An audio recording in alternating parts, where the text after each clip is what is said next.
aim to motivate and inspire viewers to enjoy the clothes they wear as an expression of their personality and their beliefs. This is the Slow Wardrobe. Come and have a look. Hello, welcome to episode 71 of the Slow Wardrobe podcast. My name is Linda and I am your host. In today's episode, I will start with a short knitting update. Only really one project to update you on. But the section is made a little bit longer by two extra separate pieces. One is showing you how I wind a center pulling ball like this one using my thumb only rather than a nostepinne. I'm actually using my thumb as a nostepinne. And I was talking about this in a previous episode and asked if you want me to demonstrate it, please tell me. I got a request, so there you go. That's a separate section of the website. And I'll show you exactly where that is and how long that takes, so you can scroll past it if you're not interested. Then there is another extra section talking about how my Fair Isle cardigan was starting to stretch at the back of the neck while I was wearing it when I went on my little trip abroad, and what I'm doing to stop that happening in the future. In case you're interested, if you've got stretchy necklines on some of your knits, here is a tip as to how to stop that from happening. And then we're into the familiar Layercake part of the episode, where I'll show you lots of different outfits together and to accompany the new pre-order that I'm running right at the end of June, when I was getting ready to plan what I was going to bring on a short trip to France. Thought of my duster and realized, oh my gosh, if I want to bring my duster on holiday, maybe so do you. So there are some new dusters on pre-order between now and the 27th of June. So if you're interested in those, hang in for that section of the podcast. First though, my knitting update.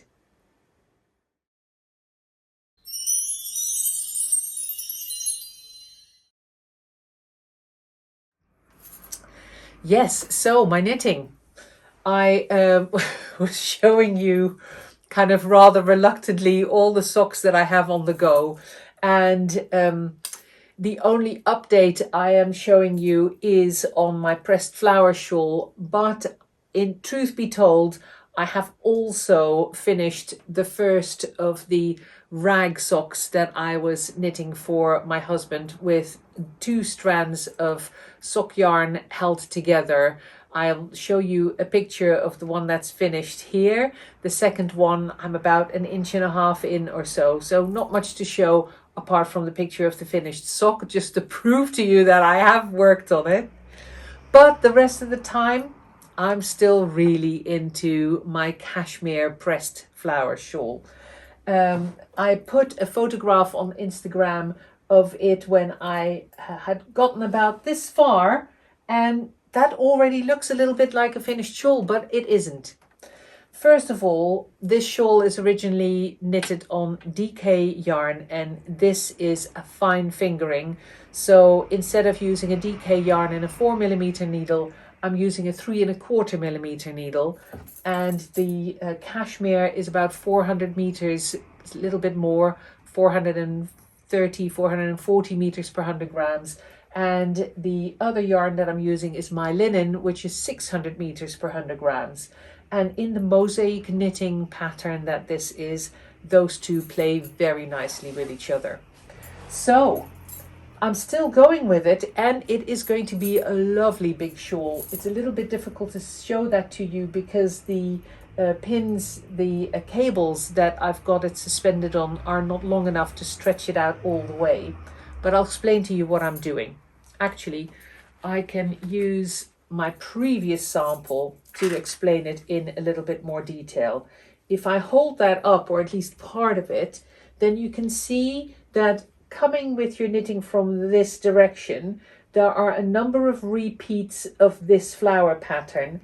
And then for the border, you increase the frequency of the flowers. So the number of repeats of this flower that you see in this shawl is bigger than the number of repeats in the original pattern. But because your pattern of repeats itself doesn't change, you can just keep going and knit it as large as you like. So I've increased the number of repeats because of course I'm shrinking everything down a little bit with my smaller needle. And then I worked out that actually I want to try and use up all or almost all of this cashmere yarn in the one project. Now this is a 150-gram ball, which is 675 meters in total. So that meant I had to calculate at which point I need to start working on my border in order to finish with a shawl that is the size that uses up all my yarn. Now the other thing is that the number of repeats of this border in this shawl is a little bit bigger than in the original pattern, again for reasons that I explained, and I wanted to make the border or the number of the denser flower pattern that I've got here even bigger in this bigger shawl. So I decided that I want to repeat the entire border chart of the pattern twice, so I know how many rows I have to knit in order to do that.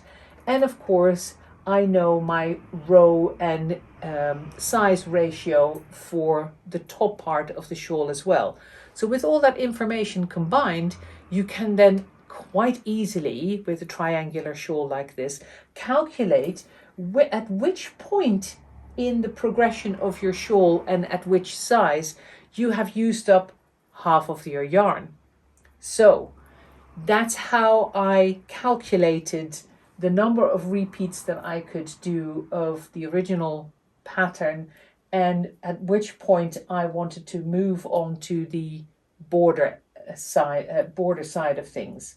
Now, in my case, that meant that I was going to do 15 repeats of the regular pattern and then start my border. However, when I was in the middle or at the start of the 14th repeat of my regular flower pattern, this really dark, beautiful dark maroon came out of my surprise ball because of course it's the center feed, so I don't know what's coming next.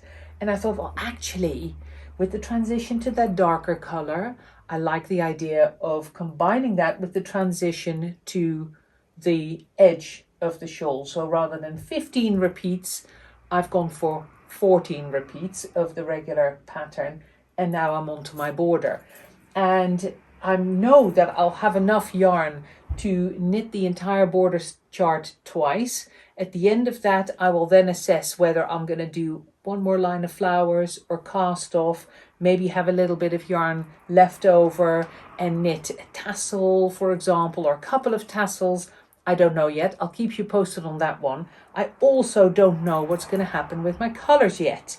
What you can see so far is that there was more of a pinkish color on top. Then we went to this beautiful orange, light orange, yellowish orange. Then we went to chartreuse, then a dark orange, and now I've got this maroon. And I, for the life of me, don't remember what's going to be coming. All I can see is that on the outside, I've got that same color back, that pinkish hue that I started with. So I really want to try and go all the way and bring that back right at the end, get a sense of closure together with my dark flowers. So very excited about it, really enjoying it, and mostly really enjoying the fabric that it creates.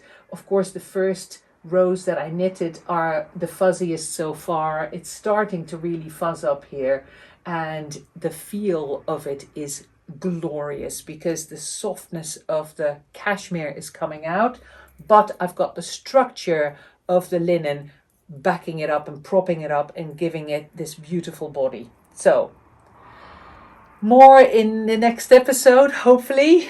Maybe I'll even be done. However, I must admit, because it is mosaic knitting, and mosaic knitting has a lot of slipping of stitches, so your progress is not as fast than if you were doing regular plain knitting. When you get to this point and you've got hundreds of stitches on your needles, of course progress is slow. I like it so much though. The whole process of the knitting of this shawl is heavenly with these two yarns. So I don't mind that it's taking me a while. It just means that I can't make any promises as to when I'll be finished with it. So that's my knitting. That's all of my knitting for this episode. We move on now to showing you how I wind a center pulling ball. I've got this one in the cashmere, which, because of course it's getting softer and softer inside, it's starting to collapse and look a little bit pancakey. And then I've got the linen one, and you'll see me winding that in the next section. Center pulling works like a dream, but of course doesn't really collapse until much further along because of the toughness and the lack of stretch in the linen yarn. So center pulling ball winding, followed by the neck fixing repair or alteration, I should maybe call it, however you want to call it, next, and then we dive into layer cake. Enjoy.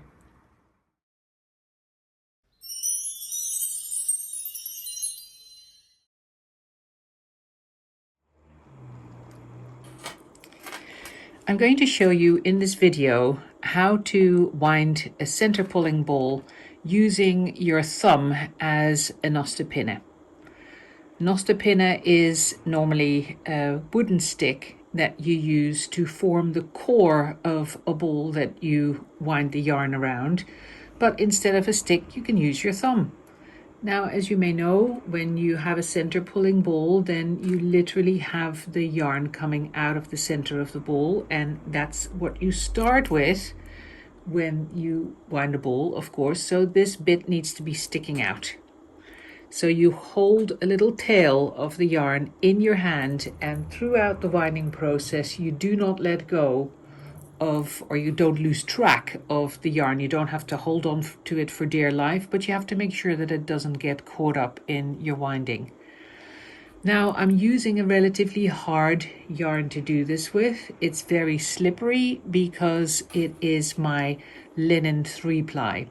I need some more of this yarn wound in a ball because I'm using it for a pressed flower shawl as the contrast color. So I thought, well, I might as well combine the two jobs. Since I need one of these balls anyway, I'll use this yarn to wind it on the video. And if you can do it with this yarn, you can do it with any yarn. So, like with the nostepinne, you start winding the yarn around your thumb. With the nostepinne, of course, you start winding around the wood. I start winding around my thumb, and I don't wind very tightly because I want to be able to move this yarn around as the ball grows. As you can see, I'm applying a slightly diagonal direction, and that becomes more important and more visible as we go. Can you see that that direction of my winding is like this, and the start is more like this? That diagonal direction is something that I keep going, and that becomes more important as the ball grows. So make sure that you wind this loosely enough. Any sounds in the background are from the Swift that I've got attached to a chair right next to the table that I'm working on, because the table is actually too thick to attach the Swift to, so I've attached it to the back of a chair. I'll show you a picture of that. So as you go, you're going to start turning this, what is going to be a mini ball, around your finger. So I'm going to put some more of the diagonal turns on literally like this. Like I said, not too tight. It doesn't have to be super smooth or super even or super neat either. Just keep going with the diagonal. See what it looks like? And then as I go, I turn it a little bit further.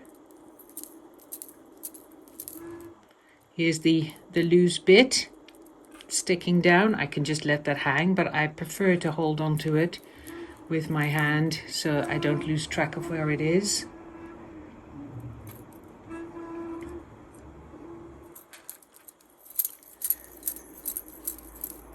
Wind in the diagonal plane. And if I have some more build up here, as you see, I turn it a little bit further. So I keep winding kind of next to the area that I've just wound. And I keep going in that diagonal direction.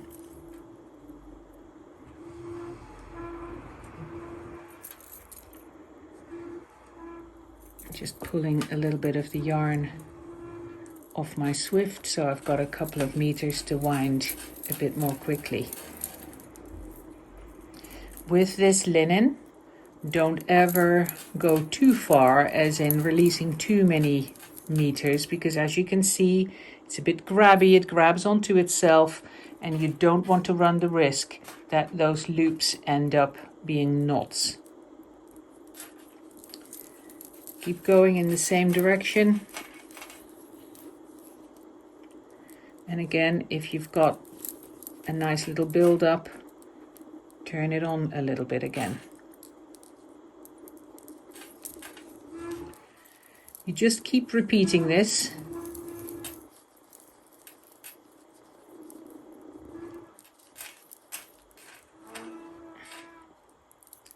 See how I'm going in that diagonal plane? I keep just winding in that direction. Bottom left, bottom right to top left. And of course, when you're right-handed, you just do exactly the same thing, but mirror image of what I'm doing, as you can wind it around your right thumb, depending on which hand you prefer to wind with. You might find that even though you're right-handed, you prefer to wind with your right hand and still hold up your left thumb the way I do. It all comes down to personal preference, and that is difficult to predict. Trying to keep the clanking of my bracelets to a minimum. Keep going. Release some more yarn. So I'll fast forward a little bit to where the ball starts building up a little bit more. As you can see, the tip of my thumb is very slowly disappearing as my little ball around it becomes bigger. Make sure that I get any little catches in my yarn out and it's nice and smooth as I wind it on. If I wanted to, I could pull this off my thumb. Like I said, it's quite loose, but I don't do that. I keep it in place. I don't want to mess up my little ball. And by doing this, by not taking it off my finger, I ensure that the base of my thumb keeps the start of my ball open, and ensures that when I start knitting, the start of the yarn that is hanging out of that little ball comes out with ease. If I would take this off my finger and keep winding the ball, then this gap, of course, this hole will close, and then the yarn will catch on the yarn that is wound on the outside, and it won't come out as easily. There's much more of a chance that it becomes hard to feed. Keep turning. Tip of thumb nearly gone completely. And you can see a nice little ball shape emerging. try and keep my left hand still so the ball itself doesn't move as much.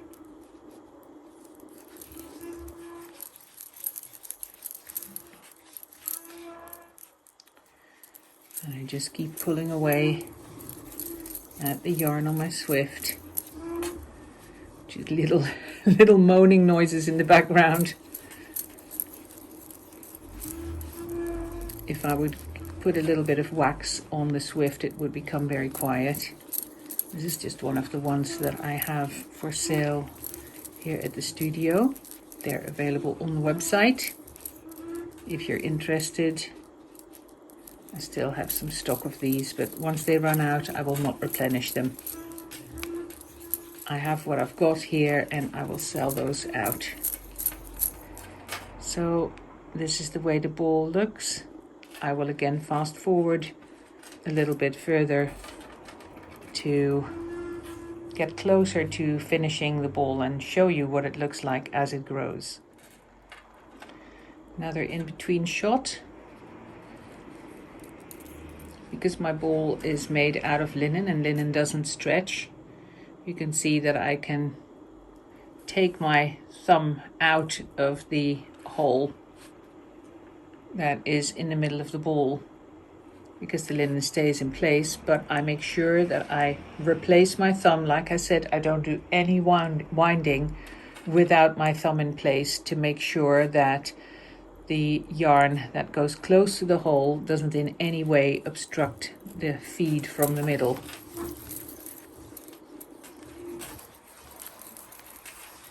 When I go full speed, I wind like this, and you can see that I really use both hands, kind of winding them around each other. It's just to speed the whole process up a little bit. And I just keep going with my ball.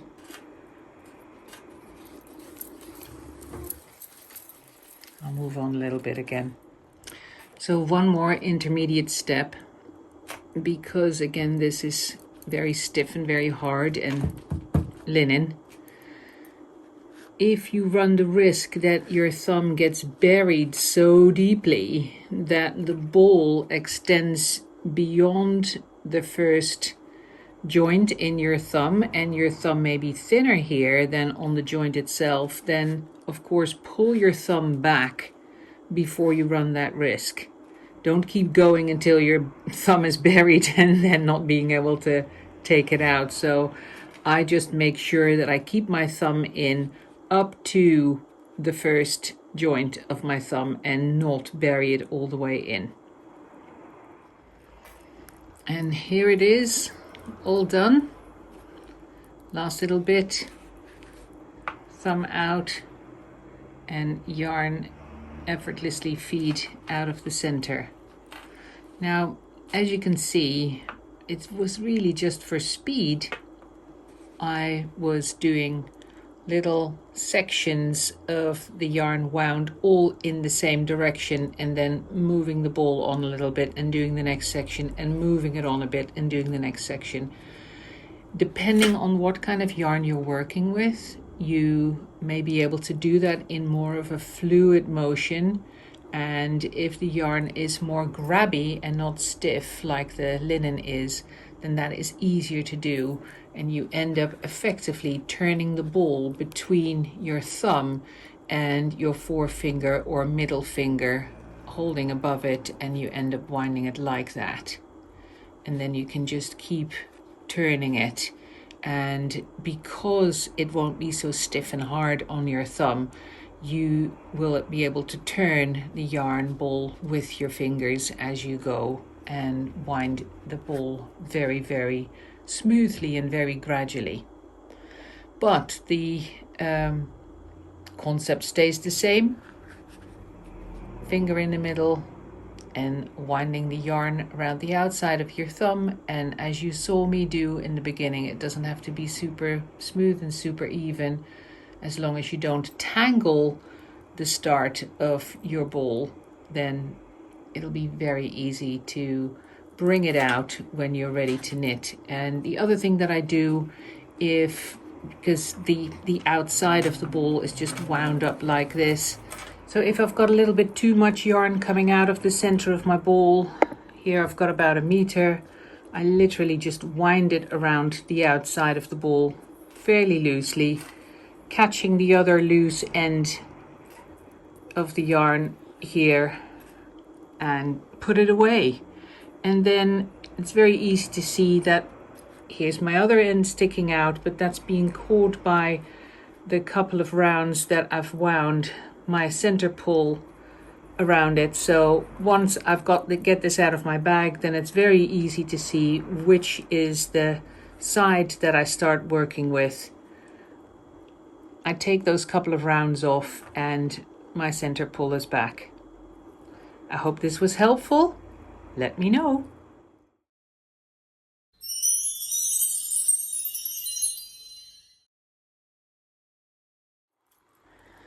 So here we have the neckline of my Judith cardigan by Jackie Vogue.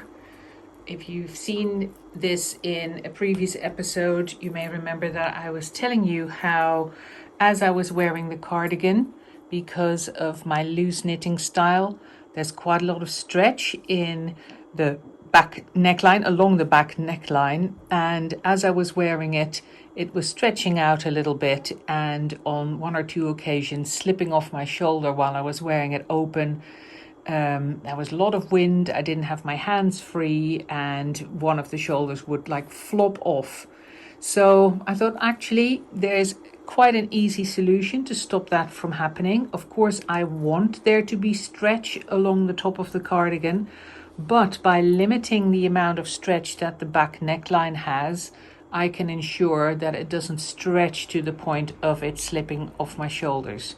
So the way to go about this is to put the cardigan on and either yourself or with help from someone else, measure the width that you would like this neckline to be.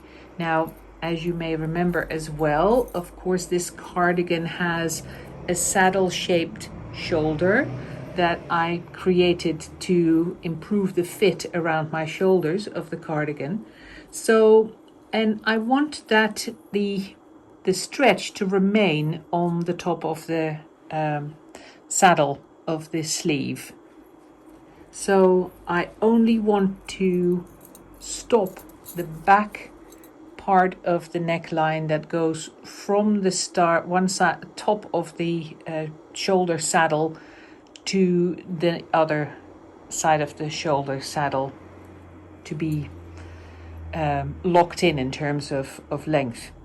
So with the cardigan on, I measure from one point to another, and I'm wearing the cardigan in a way that I'm pleased with that width, and I measure this width, and that is the maximum width that I want the cardigan to be at this point, not stretched out by another couple of inches. So it doesn't really matter how wide this measurement is when the fabric is relaxed. It only matters how wide you want it to be. Then there are a couple of different ways in which you can fix that width. A very popular one is to do a line of crochet stitches in a yarn that doesn't stretch, and that they of course won't give in any way. So that's a way of fixing the width. But because I have the lovely ribbon running on the inside of the front edges hiding my steek, and I have enough of the ribbon left, I figured that I would use the same ribbon to fix this neckline in the back. So with that width in mind, I know what the finished width of my ribbon is. So I cut that width with 1 inch or so extra on each side so I can fold it in and then stitch it down. So what you end up doing is folding in the edge of the ribbon, and because I've got that corner where I go from a straight line here of the back panel to an almost 90-degree angle of the shoulder saddle coming up from my sleeve, I figured it would look nice to fold the ribbon diagonally like such, and then attach it here, running just below the ribbing of the back neck. So what I would end up doing is pinning this into place on one side, pinning it into place on the other side at exactly that width that I want it to be. You can already see that my cardigan is slightly wider than I want it to be. So I would fix those two middle points, and then with the correct amount of fabric in between, put a couple of more pins in at the right intervals to make sure that my stitches are nicely divided over my ribbon, and then I hand sew this in place. I will show to you again when it's finished, but this is the starting point. A loose piece of ribbon, cut to the right size, and then pinned in place and sewn in place.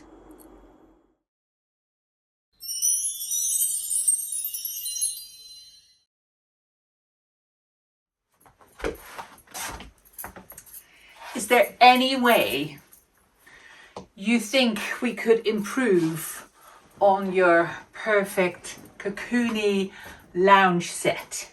Well, yes, of course we can. We can add a nice duster to wear with your lounge set or anywhere in summer. It occurred to me only this week when I was planning what I'm going to take on my own little break to France, which has been postponed 2 years in a row. So now I'm absolutely raring to go and hoping to have a week in the sunshine, what I was going to bring. And the first thing that jumped into my mind was my duster. This isn't my duster. This is one of the new dusters that are on pre-order as of Friday, the 17th of June. What do you think? A stripe. Available in both the long and the short dusters. This, of course, is the long one. And I wear my duster a lot in the summer, and I just throw it on when I've been outside. Whether or not I've got any sun cream on me doesn't matter, because like all Layercakes, these can just be thrown in the washing machine.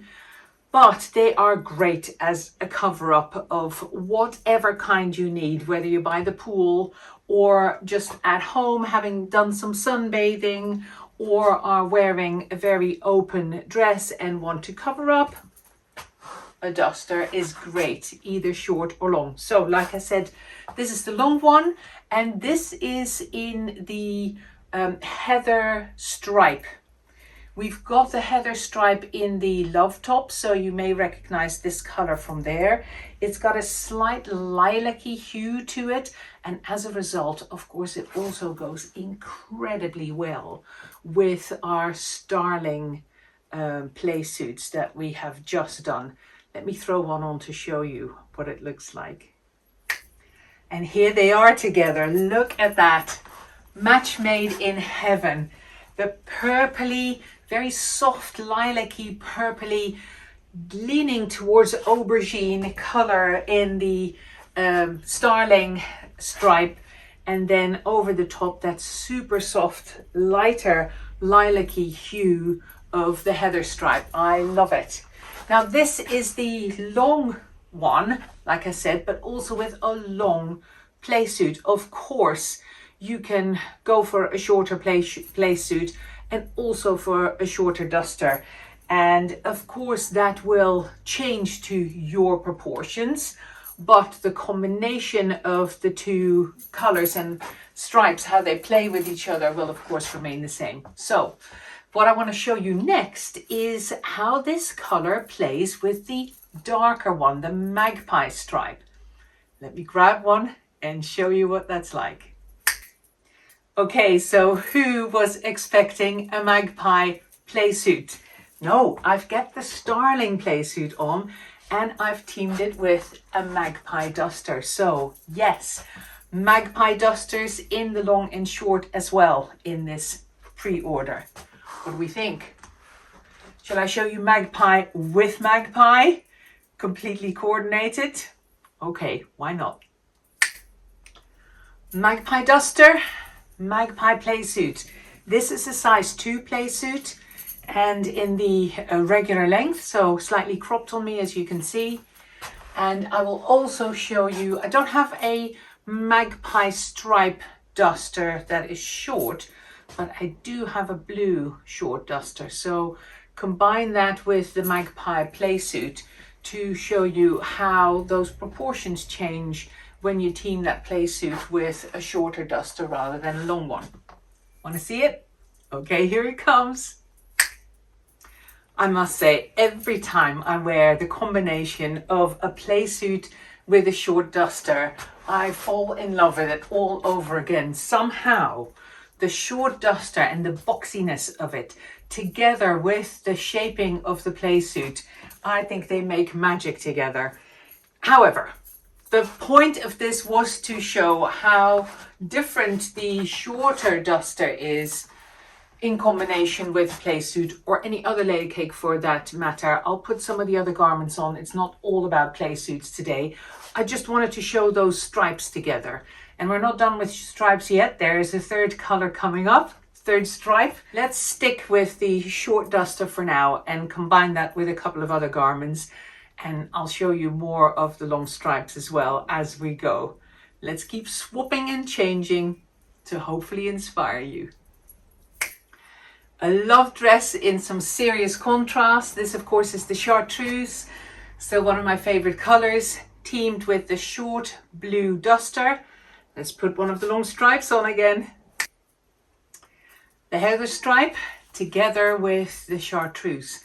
And as you can see, the heather stripe, because it's so cool, calm and collected, it kind of calms down the chartreuse, but it still makes for a lovely, lovely contrast. I've pulled the sleeves of the dress through properly because what I'm wearing here is a size 2 regular dress, so nice and roomy and oversized, which of course is lovely for the warmth that we are experiencing here. We're heading for a tiny little heat wave in the south of England, and boy, I can feel it already. So if I'm starting to look like the sunshine, it'll be because I'm going all shiny from all the changeovers that I do. So apologies for that. I'll try and stay cool, calm and collected as well as far as possible when I'm filming one of these. Right, let's keep going. I'm going to combine this nice subtle stripe with another bright color in the range, another love dress, but with a different length to show you how those compare. So this is the regular length dress with the long duster. I'll show you a petite length dress next. So the petite length dress, and as you can see, again, it's a love dress, I should say. This is a size 1 love dress, so the sleeves don't come all the way through the sleeves of the duster. They're about the same length, and you can also see that the shortest point of the long duster is about the same length as the front of the petite length love dress, and then the back of course dips lower. So that gives you an idea, regardless of your height, if you wear a petite length dress and a long duster over the top, this is how the two sit on top of each other. And that doesn't change, of course, with your height because they both hang down from your shoulders. So they hang down to the same point. Where it hits you on your legs, that's what changes with your height, but not how these two relate to each other. I hope that's making sense. Anyway, so like higher contrast more? Fine, we'll go back to the blue. In fact, I'll show you the short blue duster with the petite length love dress. So again, you can see those proportions as well. So keep the stripes in mind, but let's look at that shorter silhouette again. Little lesson in proportion. You see how the short duster and the dress work really well with each other. Now, in my case, when I wear a petite length dress, and I do have one, I actually always wear it with something underneath, like trousers or like palazzos or baggies, for example. I do not like how top heavy this outfit looks on me, if you know what I mean. So all the emphasis ends at my knees, and in terms of silhouette and proportions in relationship to my size and my height, I'm not keen on that. Even if I would add colored tights, for example, so it's not just having a hang up about showing my legs. If I put tights on, I still don't like the heaviness being higher up. I like the idea of displacing the center of gravity down by adding fabric at the bottom as well, like I said, in the shape of palazzos or baggies. So I wouldn't even wear this combination with leggings. Regular length, yes, but petite length, it really works better on petite frames, shorter frames, when worn by itself. I hope that makes sense. Okay, let's keep going. I'm going to go back into the cocoon set to debut the third stripy duster. And here is option number 3, the mist stripe. The lightest of the 3 in terms of color. So we've got mist, heather, and magpie, light, medium, dark. Here's the light one. And doesn't it look lovely in combination with the slate grey cocoon set? Let me combine this with some other layer cakes like I did with the other colors before signing off again for this week. First of all, a lovely color combination. Steel love dress in the petite length again, together with the mist stripe duster, match made in heaven. The contrast of the different textures of the fabric and the way the colors play with each other, but very similarly toned. And then to drive the point home that I was trying to make before in terms of proportions, I kept that slate grey cocoon baggy on to show you how different that looks with the extra fabric keeping going, the outfit keeping going below my knees. The whole thing, the proportions change. All of a sudden, the whole outfit is a lot more statuesque, and that's not purely because of the different color combinations, but because of the silhouette having changed by adding the weight of the trousers underneath the bottom of the dress. Am I making sense? I hope. Okay, let me show you a couple of others. It just occurred to me again this morning, going through the collection, how I never give enough airtime to our glorious dungarees. I mean, look at them. In the black gingham, which I think is another color fabric combination that goes extremely well with the stripes. Black gingham dungarees in size 1. Remember, you end up wearing them high-waisted. This can go as high as the bottom of your bra line or bralette, whatever you're wearing. I've got them slightly lower to wear them full length because of my height, of course, but again, that's something that of course you can play with. They're still high-waisted on me, as you can see, and I've just got them on with a little vest because of the warmth here, but of course they also go extremely well with the stretchy love tops, for example.